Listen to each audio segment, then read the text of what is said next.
ప్రణామాలు బావా దుర్యోధన. శుభమస్తు బావగారు.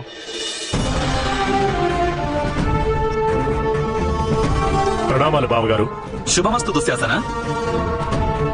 ఇక మీరు ఖచ్చితంగా అంగరాజు కర్ణులై ఉంటారు. మీ మొహంలో కనిపించే తేజస్సు చూసి ఎవరైనా మీ సామర్థ్యాన్ని తెలుసుకోగలరు. ప్రణామాలు.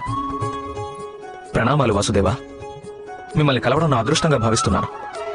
సమస్త ఆర్యావర్తంలోనూ మీ ధర్మం గురించే చెప్పుకుంటున్నారు. ధర్మం అంటేనే అలాంటిది అంగరాజా కర్ణ.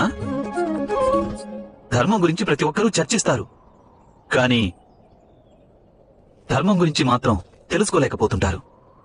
అయితే మీరు చెప్పండి, ధర్మాన్ని తెలుసుకునే మార్గం ఏమిటి? ధర్మం వలన గౌరవం లభిస్తుంది అంగరాజా. జీవితంలో ఎవరికైనా అవమానాలు ఎదురైతే వారు ధర్మానికి కట్టుబడి ఉండలేదని భావించాలి. మరి ఒకవేళ పుట్టుకతోనే కేవలం అవమానాలే ఎదుర్కొన్న వ్యక్తి ఏం చేయాలంటారు వాసుదేవా? గౌరవం కోసం సంఘర్షణ చేయాలి. అయితే అధర్మానికి సహకరించకూడదు.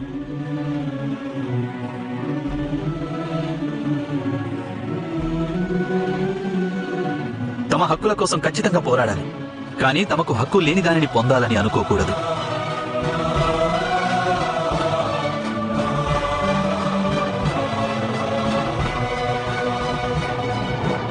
అంటే అర్థం ఏమిటంటే అంగరాజా, ఎంత పెద్ద పర్వతమైనా చిన్న నదిపై కూడా అధికారం చూపదు. నదిని అడ్డుకోవాలని ప్రయత్నించే పర్వతం ఏదైనా ముక్కలు కాక తప్పదు. నది మీది హక్కులు కేవలం సముద్రానికే ఉంటాయి.